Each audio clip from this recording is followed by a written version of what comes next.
Dr. Z, can you tell the listeners where you are recording from right now? I am in the magnificent, the splendid, the unbelievable backyard of the Clark chicken compound. Oh, yeah. Well, Camp Clark and Chicken Palace. They could be Christian chickens. I don't even know. I haven't asked them. Well, currently we have 2 Mormon chickens out there that I'm aware Any of. atheist chickens? I mean, we have an agnostic one. An agnostic. They all so far believe in eternity and in a higher power, but yet not quite sure how to figure that out. And the reason why I wanted you to record this intro from the new area, can you describe what you're seeing, because you are responsible for the creation of it? So please explain it's what majesty. you're looking at. First of all, to my left, or on the east side of the property, is a magnificent rock wall. And when I mean rock wall, I mean big rocks and a wall with the staircase suspiciously leading up to something. And that something is a slide that comes down through the rocks and enters into the pool right by the grotto. So there's a waterfall coming over the grotto. The hot tub is steaming today because here in the Tulsa, Oklahoma area, actually in Broken Arrow, it's a little cool out here. So we need to get me a longer extension cord because next time I'm getting all of it. The hot tub. Andrew's going to write it all down. We're going to do a show next week where you're in the hot tub while you're in the show. I think I'm going to have it set very up. Appropriate. Yes. And Andrew's going to write all the stuff down we need to get. So far, Andrew, we need to add it to the show notes here. We need to get a headphone extension cord. There we go. Super long. Super long. And then super long mic cable. And then you go do this next Monday. You'll be in the hot tub the entire show. Oh. That's just glorious. I mean, because right now this is our relationship. Tell the listeners if I'm incorrect or exaggerating. The relationship is you're kind of like the John Madden of this show. You show up and you bring that color commentary and that wisdom, that experience that only John Madden could bring as a man who had won a Super Bowl and a great coach. And you're kind of like the great coach. You're like John Madden. You come in here, and I'm more of like you're the play-by-play. I'm the play-by-play. I'm the Ernie Johnson, the stat guy, I'm doing all the research. I have to do all this stuff. So now, stuff. think about this. This is my passive-aggressive way to get you on the show 5 days a week. Now you just show up, and you're in the hot tub the entire time. Beautiful. On the mic. Beautiful. And you're just, and I won't edit it so the listeners can hear what it feels like. Check it and see. Because you've worked super hard, and you deserve to be in a hot tub all your life if you want to. That's Z. Hey, Z. In the hot tub, it's 103. Hot tubbing. Now, real quick, you sorry. worked 7 days a week one time, right? In your life? Absolutely. Back in the day. How many years did you work 7 days a week? You know, sometimes I still feel like I do. When you own businesses, there's no time off. There's no days off. The day you want to take off and you're thinking, I'm going to sit in the hot tub all day, that's the day your phone starts to blow up and you're like, oh, my goodness, I got to go work, right? Now, Z, on today's show, we're interviewing Tristan Kromer, who is the consultant of choice for Salesforce, for LinkedIn, for GE, for huge companies. Nice. And really, we're off to see the wizard. But can you share with the listeners what they could expect in this action-packed interview with Tristan Kromer? I tell you what, this guy, I don't know many guys that can actually herd grasshoppers, but that's impressive. And the other thing, too, you've got to listen to the show because if you are a startup business, his deal to come and help you with your business or to talk to you on the phone, to give you advice, which, as we all know, you learn from either mentors or mistakes. Oh, yeah. When he tells us how much it costs, it for a startup business, it's going to blow your mind. I mean, it's going to blow your mind. It's going to blow your mind. So if anything else, you got to listen to the show just to find out that answer. Let me say this. If you were a person who sold basketballs for a living, Z, what would your job be if you were a basketball salesperson? Probably calling on gyms and high schools and people that want basketballs. Let's say you were selling basketballs and you were selling basketballs on the deck of a ship, right? And then this wizard shows up to the deck of the ship to teach you how to sell the balls. This show is so good it would blow your balls off. The ship. It really would, which would help because then you have to sell more. Like, oh, doggone it, that ball's gone in the ocean. We can't turn the boat around, buddy. It looks like you need another one. And on today's show, he's going to walk us into how to be more efficient when you ship your pants. Well, and that right there has a lot of value because I'm working on this. Don't laugh at me, but I'm working on an innovative business design. And the problem solving is for people that want to ship their pants and are unable to. So this is some really hot stuff here. And John's going to transcribe this show. We just want to make sure that, John, you make sure you get all these edits right because we're talking about shipping our pants, you sicko. Yeah, exactly. So we don't want any, We don't want the wrong kind of SEO. Right. Thank you. Some guys search it. It's like, we're optimized for crazy things. And now, without any further ado, Z, we're going to go back to the booth here to start this interview with. Okay, I'm going to go get in the hot tub. The wonderful Wizard of Oz, Tristan Kromer. Some shows don't need a celebrity narrator to introduce the show, but this show does. 2 men, 8 kids, co-created by 2 different women, 13 multi-million-dollar businesses. Ladies and gentlemen, welcome to the Thrive Time Show. Now, 3, 2, 1, here we go! Started from the bottom, now we here. Started from the bottom, and we'll show you how to get here. Started from the bottom, now we here. Started from the bottom, now we here. Started from the bottom, now we here. Yes, yes, yes, and yes. Thrive Nation, and welcome back to another exciting edition of the Thrive Time Show on the radio and podcast download. Now, on today's show, we are interviewing the man, the myth, the legend, Mr. Tristan Kromer. Welcome on to the Thrive Time Show. How are you, sir? Thank you very much. Thanks for the kind introduction, although I hope I'm neither a myth nor a legend. Okay, well, this is what we know, and correct me if I'm wrong here. My understanding is that you have worked with early stage startups with zero revenue all the way up to huge companies with $1 billion of revenue like Salesforce, LinkedIn. Is that much true? Yes, absolutely. I've worked with a lot of different companies in very, very different stages of development, and from my own startups to being in the music industry as a musician and band leader. So I have a very bizarre and varied background. Well, you've had a lot of success, and I'd love to start off at the very beginning because guys like you or Paul Hood, one of our show sponsors, people have massive success, but they kind of have to start somewhere. Can we start at the beginning of your career? Where did your career begin? I think actually that would probably be the start. I started off in the music industry. That was my first career, just as a musician, and then more and more learning different elements of that business into marketing, being a producer, being a songwriter, and then leveraging that to go into, for no apparent reason, the IT security industry. So how old were you when you learned to play an instrument? Oh, goodness. I don't know. I played violin when I was 6 or something like that. So a long, long, long time ago. I don't know if you can handle this emotionally, but I actually play the cowbell. Here, I can do it. I got that. I also do the wood block, which is a variation of one of the. Z, would you not agree that the wood block is more challenging than the cowbell? Yes, I would, because there's so many more pitches you can get with it than the cowbell. Well, today's guest, he can play the violin. What else can you play, Tristan? I highly recommend the triangle, I think, is your next step up there. Rick, I don't have that. I'm getting one. The triangle's actually what's the more little shaker complicated than it gets credit for. Yeah, what's the little shaker thing? The kibasa? What is that, the little shaker thing? The Cavassier? Well, there's this. Some of them we just call eggs. Maraca. It's just an egg shaker. Here, I'm trying to act real cool and everything, but it's just it's just an egg shaker. Yeah. So, Tristan, what are all the instruments that you can play? I play a ton of instruments very badly. I play guitar pretty well, bass guitar pretty reasonably, some hand percussion, banjo a little bit. So, see, this is my last favorite. This is my last music-related question for you before we get into the real stuff here, Tristan. This is my last question. Are you familiar with the didgeridoo? Yes, I am. That is very hard to play. I'm going to cue this up, and if you can tell me if this is good didgeridoo or bad didgeridoo, because I can't tell. See, I'm not sure I'm the expert on didgeridoo styles, but.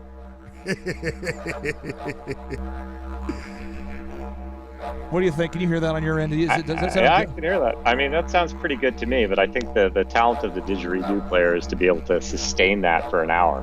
Wow, that's what she said. Oh, wow. See, that's impressive. Okay, so let's talk about what you're doing now for a living. What do you do now? What does your career look like on a daily basis? What kind of problems are you solving for the planet? So nowadays, I split my time between kind of what I would call large organizational transformation and small stage startup stuff. So I volunteer with a lot of early stage startups, people kind of doing everything from starting mom and pop shops to people trying to start the next big technology companies to people trying to start a church. I've had all sorts of people come to my office hours trying to start new businesses or organizations of some type and form.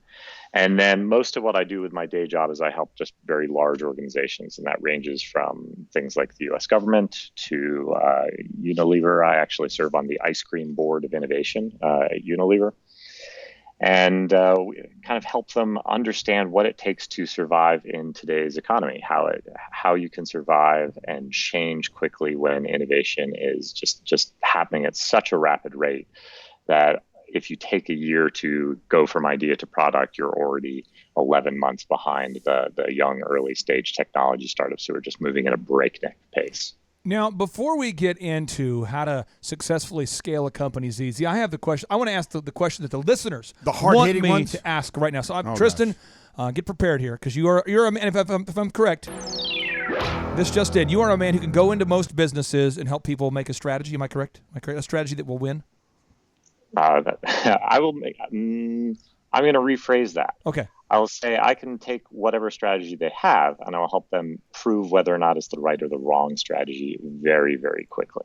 Okay. So that's my goal. I can't promise to be right, but I can promise to figure out whether or not we're right or wrong very, very quickly, as opposed to taking 2 years and waiting until your company is going bankrupt. So I have a question for you then, as it relates to this idea here. Do you feel like, and again, you can take as much time as you need to answer the question. I don't want you to feel any pressure here. Do you feel like if you were hired by the Cleveland Browns, or the federal government, to immediately confess that I know almost nothing about sports, unless it involves scuba diving, you've got me at a complete loss. Well, let me kind of tee it up real quick. The Cleveland Browns have more number one draft picks than almost any other team in the history of the NFL, because they've been terrible for 20 years. The last time they won a playoff game was when Bill Belichick was coaching them. And so it's been 20-something years. So imagine that you got called by the federal government. They said, hello, this is the federal government. Yeah, we'd like to help you balance our budget. Or the Cleveland Browns said, please help us have a winning season. Which is more challenging? I'm going to have to go with the federal government, because I have worked with the federal government, and that is I know that one. Whereas the Cleveland Browns sound very unknown to me, so I think there's a lot more I could probably do there. It's funny. Did you hear I use the past tense? I worked for them in the. Let's say this. I've done some things with them that the federal government is actually can do some really amazing, innovative things. But what you're talking about, balancing the budget, is largely a political process, and that just gets ridiculous in this day and age. So. Well, I tell you what, if you think the federal government is hard, I encourage you to take on the Cleveland Browns for a season. And you're going to end up losing all hope. You'll be balancing that budget before you know it. They have creative ways. Did you watch the game last night? Those guys had some creative ways to lose football games. Oh, they just beat themselves up. I tell you what. Did they not hand the ball off to defensive linemen in the backfield? Yes, so that happened. Okay, now Tristan, here we go. So let's talk about your business now. How did you go about gaining your first 10 clients? My first 10 clients really came to me for the most part, which is kind of the way I like to build businesses. I prefer to have businesses where clients are coming to you rather than you're kind of scraping around and cold calling people. So I prefer to look for what we call early adopters. So people who are kind of so desperate for what you're looking for that they're actively searching for you. So when I moved into more kind of corporate innovation, the first person who contacted me was actually the CEO of nonprofit funded by the Mexican government, building a startup accelerator in Silicon Valley. And they found me just through kind of my blog.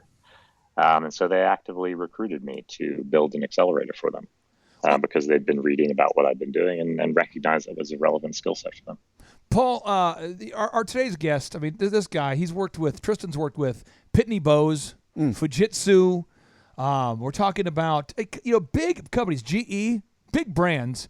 What questions would you have for him? Because you do accounting, right? You help people, you coach them financially. Right. What questions would you have for Tristan about growing a company, scaling a company, coaching clients? He's got all the answers, my friend. I tee it up for you to interrogate the man. Hey, Tristan. Hey, so here's what question I have is: do you see common denominators in companies that are at a stage where they need you to go to the next level, or is it just kind of you just go in and have to figure out what's going wrong or where they want to go when you first get there? I mean, is there a common denominator that you could say that 75% of the businesses that want to scale, they're missing this? Sure. I mean, there are a lot of patterns at different stages of startup development. Like right at the beginning, when you're talking about very, very early stage, people who are actually, let me take a step back and restart that whole sentence.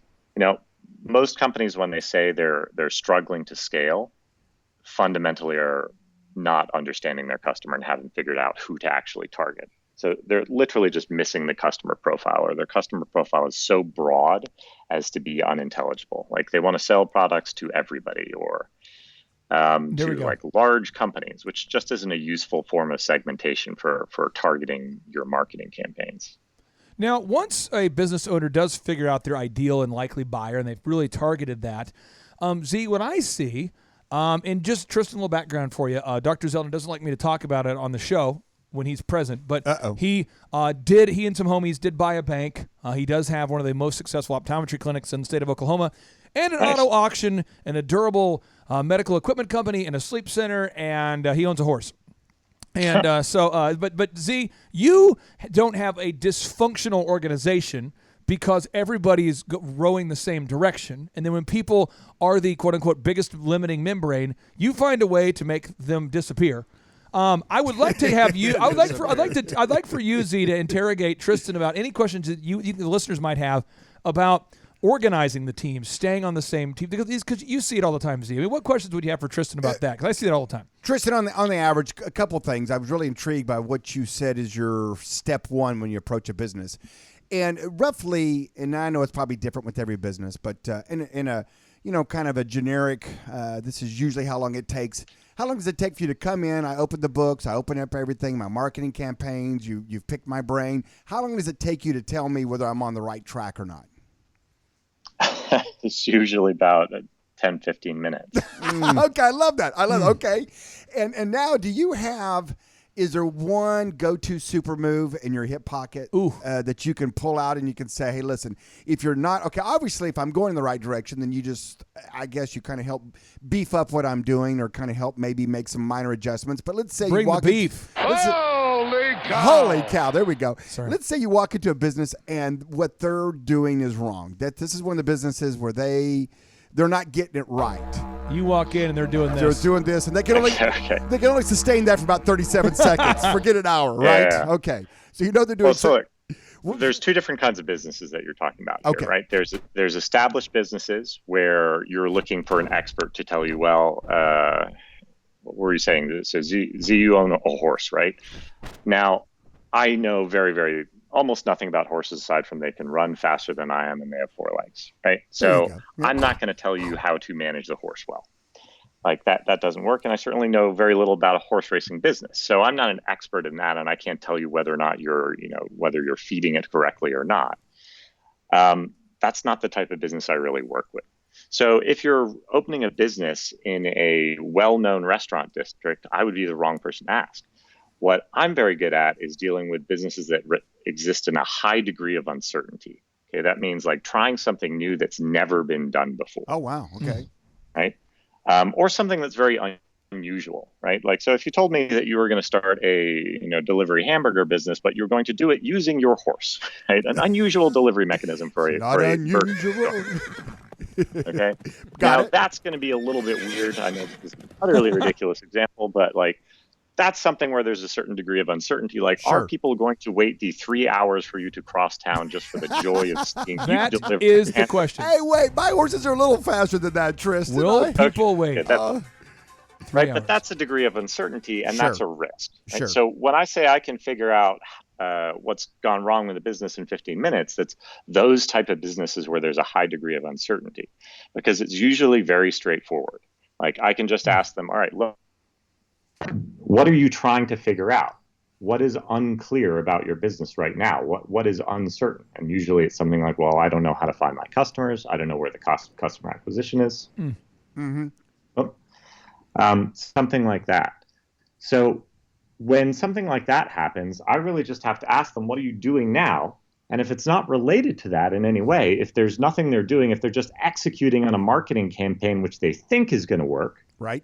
then I can tell immediately that they have a problem because they're not investigating. They're not exploring and trying to figure out the uncertainties in their business. They're just executing on a business model which is inappropriate because it's something new. Does that make sense? Oh, absolutely. Sure. Now, you have worked with Salesforce and LinkedIn, and I know Charles Kolaw has a question for you, but before I get to Charles's question, what kind of problems did you solve for LinkedIn or Salesforce? I mean, did you get in there, and was it a strategy thing you were working with them on? Was it a, hey, we got to, Salesforce, we got to sell some more stuff with some force? I mean, what kind of things, what kind of problems did you help these companies solve? So, unfortunately, largely, I can't talk about the specific projects that I work for these companies. We won't share it with anybody except for the 500,000 listeners. It'll be a secret aside from Just between Okay, us. I respect that. But what I can tell you is that all the projects I generally work on are projects that, again, are generally innovation-based projects. So when it comes to a large company, I'm typically not even working on a specific project. I'm typically trying to work with the corporation to encourage innovation inside of the business because they have big problems. Like think about the U.S. government we were talking about before. Like the U.S. government is actually has portions of it that are incredibly innovative, but obviously there are a lot of reasons for a typical government employee maybe working at the DMV to not make any suggestions as to how to improve DMV service because they are not paid for that. They are not incentivized towards that. Perhaps they just want to get home at the end of the day after having angry customers yell at them all day. There are a lot of reasons why these organizations struggle with innovation, and it has a lot to do with how they're set up, how people are incentivized, and how these projects are funded. And that's typically the type of projects that I deal with at companies like Unilever or Salesforce. I actually have audio of you working. I think this was Obama's last day in office. Now, Tristan, I don't know. Many have told me. You'll probably tell me too. Z has told me. Paul told me. Charles told me. I said, this is not audio of Tristan coaching his clients. And I said, who are we to prejudge Z? I said, I'm a fair man. Who are we to prejudge? So this is an audio clip of what I believe to be you coaching President Obama on his last day in office in Trump's first day. And you're like, guys, let's get together on this. Let's work together. We've got a lot of things in common. Let me cue up the audio, Z. Z, you can tell me first if you think this is in fact the audio. I'm sure and then I'll it let is. Tristan clarify. Here we go. Let me cue it up here. It's hard to find audio. Yes, we can. You're fired. Was that Z? Was that it? I don't Very short conversation. That was a very Which short. one was I? The first one or the second one? Hey, Tristan, when you go into a company and you're there to stimulate innovation, I mean, do you bring a taser, a bullwhip? Are you more of a carrot? I'll stick stimulate guy? some innovation right now. Are you more of a try to give rewards for innovating, or you're like, if you don't innovate something by the end of the day, you're fired? I mean, what's your system there? Sometimes it is a little bit of both, but honestly, I think most people would be surprised at the level of excitement and desire and drive that, there's a stereotype of just thinking about large corporations as a whole bunch of people, in their Dilbert ties, working in their cubicles, not really wanting to do a whole lot. But there are actually a lot of people who are really passionate. God, there's somebody I met in Dubai who gave a wonderful presentation on the work she was doing, and it was possibly the least interesting piece of work that I had ever heard initially. I mean, she was really talking about creating boxes for shipping that would fold flat. And I was like, wow, this sounds incredibly dull. But then she went on into detail and to describe like what that means. And in terms of shipping, I can't even remember what she was shipping, but it was, I think, something medical related. And because these boxes would fold flat and be slightly more durable, it would take a little bit more to produce. But once they had gotten to their destination, they could be folded flat and shipped back for a very, very low cost and then reused. And just because of that effort, not only was the company saving tens of millions of dollars in shipping costs and production of these boxes, but they were also taking millions and millions of pounds of CO2 out of the air. As for that lack of waste. So there are these incredibly unsexy projects that maybe save 0.1% of some efficiency. But when you're talking about companies that do billions of dollars in business each year, that 0.1% translates into something that's very meaningful in terms of savings, both in terms of the consumer pocket and the environment, and of course the bottom line. Now, Dr. Z, we know that Tristan can help increase the efficiency of a company. Yes. He can reduce the carbon footprint a company's making, Apparently. all through helping them be more efficient with their shipping. But the question I have for you, Dr. Zellner, is can you help the listeners out there ship their pants? Well, I'm working on that innovation right now, and the thing that holding me up is actually getting people to take them off before they ship them. They try to ship them with them still on, and that's a holdup in the system. That's impressive. As soon as we get off this show, I will ship my pants. Okay, Thank now, you. Charles Kola, what questions do you have for our incredible guest today? All right, Tristan. Yes, I was going to say, like, far as an innovation, is there like a system of questions that you have kind of created as your like template for like trying out a new innovative idea? Like, we own fitness centers in multiple states, and we're going to go into new markets. And let's say we want to try some new sort of training program or group fitness, or whether it's a one-on-one training or some sort of style of stuff. Is there like a question template, step-by-step template or something in one of your books or one of the things you've done that says these are the questions to ask yourself, these are the types of people you need to question, here's your ideal and likely buyer questionnaire? So anyway, something like that. Yeah, there's a few different systems like that, but the one that I kind of favor is by Alexander Osterwalder, and it's called the business model canvas. And it's essentially just 9 boxes of questions that you need to know, fundamental questions about your business model that you need to ask yourself and figure out which is the riskiest one. And those boxes are just, who is the customer? What is the value proposition? So not what the product is, but what's the value that customer is really interested in buying? What channels are you going to distribute from? What's the relationship you're going to maintain with that customer? And what are the key partners, activities, and resources you need to produce that value proposition? And then, of course, the costs and revenues.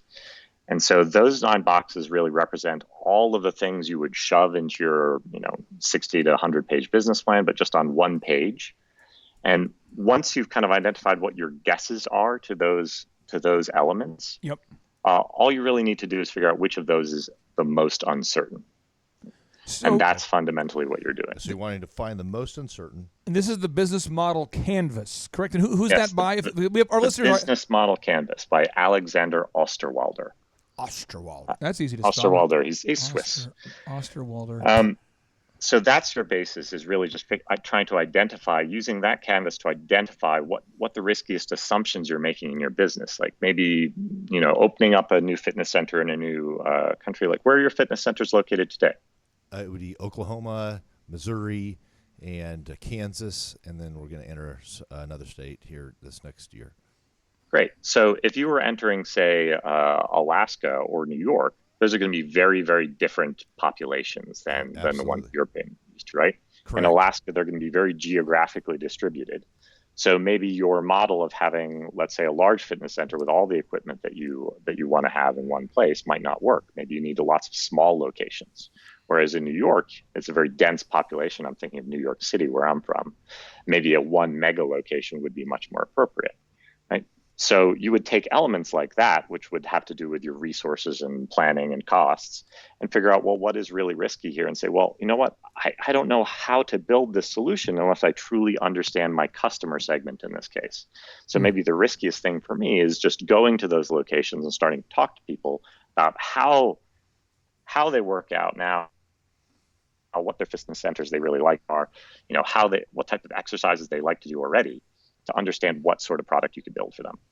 Now, what's fun about our show format I love is that, Paul Hood owns a multi-million-dollar accounting firm, a very large firm. Z owns several multi-million-dollar companies. Charles owns a multi-million-dollar business. So it's fun having business guys get a chance to ask the guru the question. So Paul's got a question for you ready to go, but I've got a quick one here for you. Somebody out there, Z, this is going to be an offensive question for our guests. So you can kind of apologize. I'll just kind of hit the mute button and I'll hide. I'm so sorry, by the way. But, some of our listeners are going, oh. I'm from New York. I'm very hard to offend. Yeah, of course. Oh, beautiful. Beautiful. Here we go. So some of our listeners are going, this is good. This is fine. I like this. I'm going to go right now to Kromatic. I'm going to go up to this guy's website, kromatic.com. I'm clicking right here on Kromatic with a K, Kromatic.com. I'm looking at all the big brands he works with. I'm hearing about LinkedIn and Salesforce. what does this guy charge? Could you talk at all about what your fees, what they range or anything like that? Because there's somebody out there that wants to hire you right now, and I just want to be able to, tee up. How much will it cost? Okay, so if you're an early stage business, Yep. like absolutely nothing, right? So I do free office hours for early stage startups.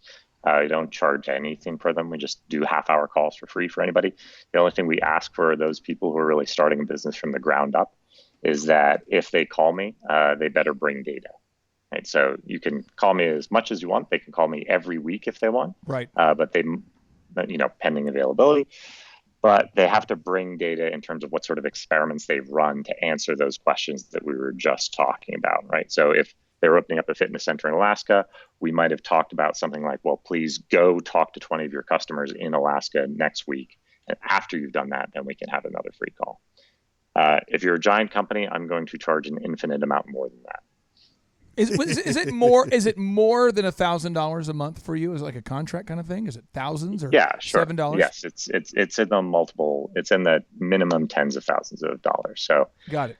Like for a larger company, if we're just working with a team, it can be substantially less than that. But it's not. We're not cheap. We're more expensive than your average lawyer.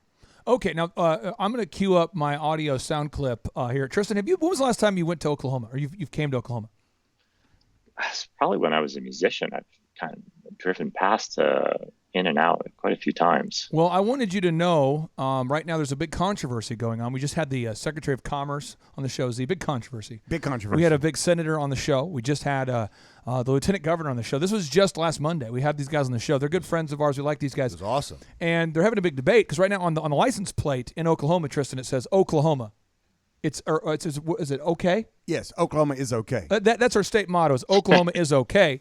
And they're going to change that motto, And they were looking for some ideas. And so, Z, this is the audio I have. This is one of our listeners. He called in today, and this is the voicemail he left. I just want to cue this up. That way, Tristan were to know. If you pick up a client from Oklahoma, I just want you to know the kind of intellect you're dealing with here. So if you get a call from an Oklahoma in the 918 area code, this is the kind of people that will call you. If we call you, this is what's going to sound like. Here we go. This is a suggestion, Z, for the new state motto. Oh, very good. From an Oklahoma. Oh. Here we go.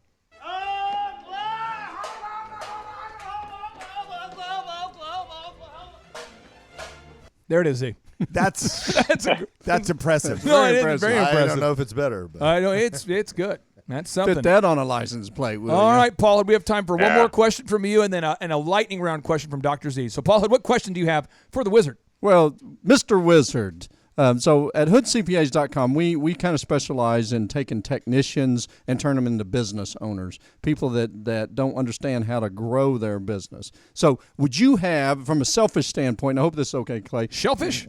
Yes, shellfish. What kind of advice could you give me to assist them in going from just basically being a good plumber or a good doctor or a good this into actually a good business person? Because everybody wants to scale. They just don't know how to do it.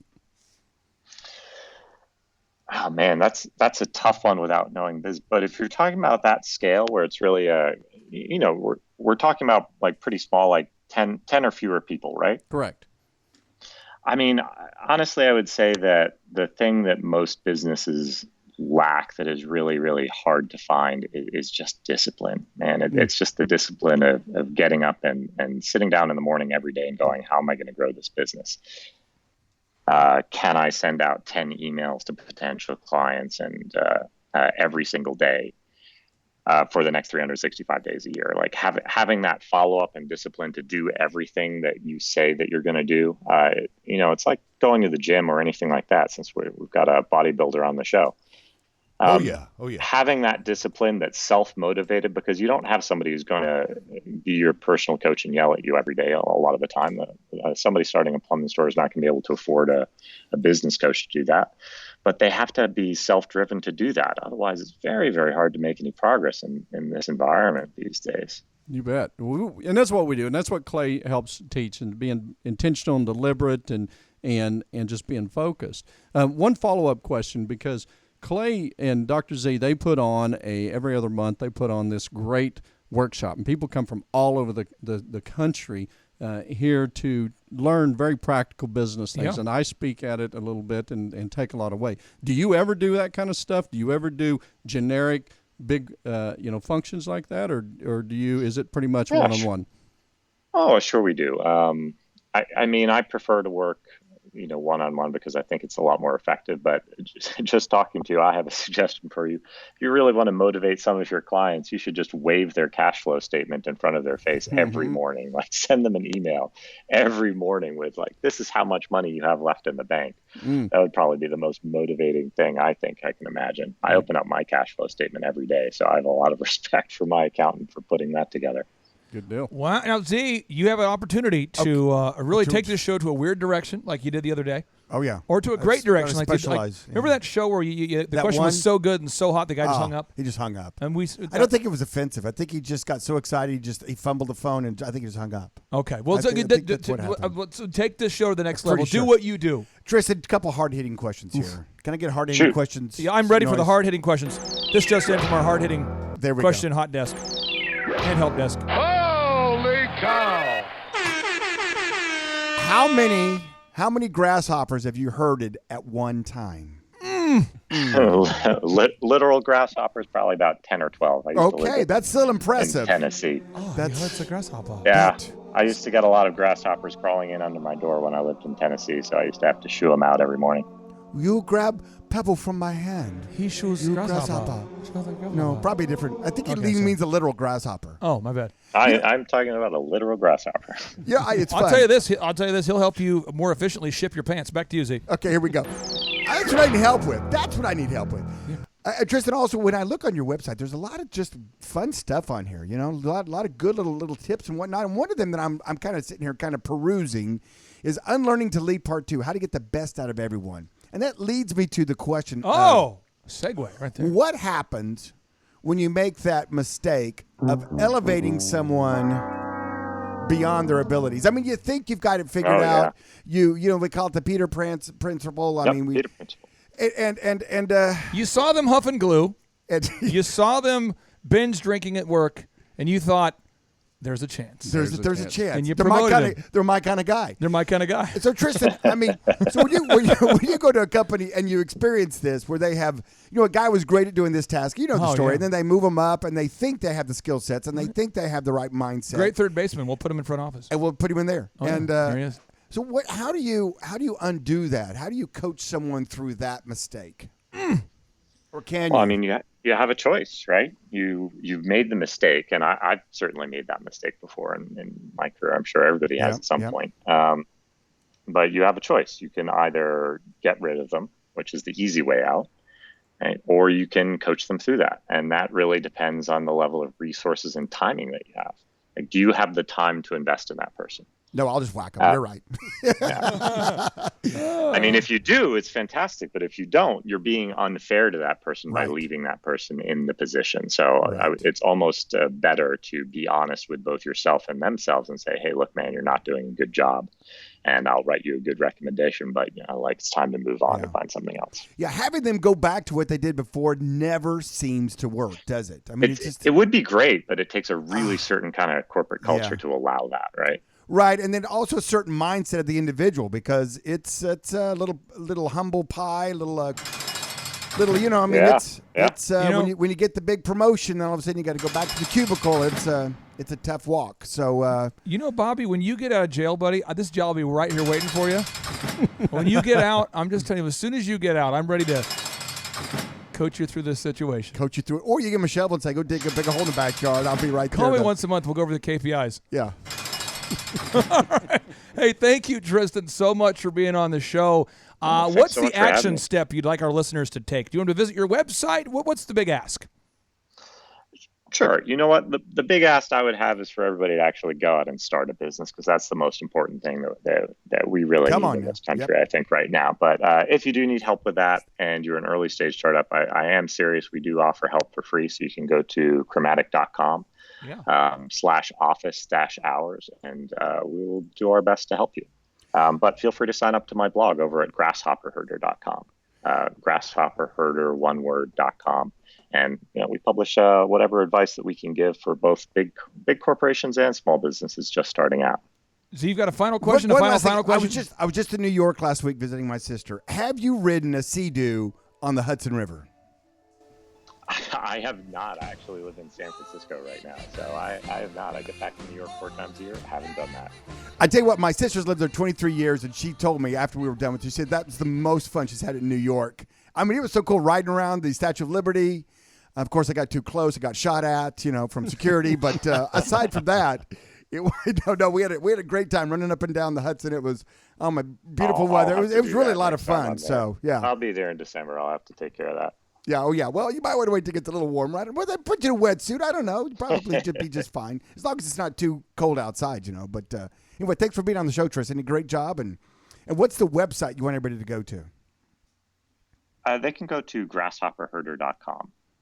Grasshopper Herder. Grasshopperherder.com. I love that. That's my blog. So they can sign up there especially if it's an early stage startup. If you're a larger organization, Kromatic.com, Kromatic with a K. That's where. Now, real quick, he's not advocating injuring female grasshoppers. He didn't say grasshopper hurt her. Like grasshopper, comma. No, you didn't hurt a female grasshopper. Herder. Herder. I'm so glad we clarified that because a lot of people were typing in grasshopper Never herder. heard grasshopper herder. Okay, well, I appreciate you. Take care and have a great day. You too. Have a wonderful day. All right. Bye. And now, without any further ado,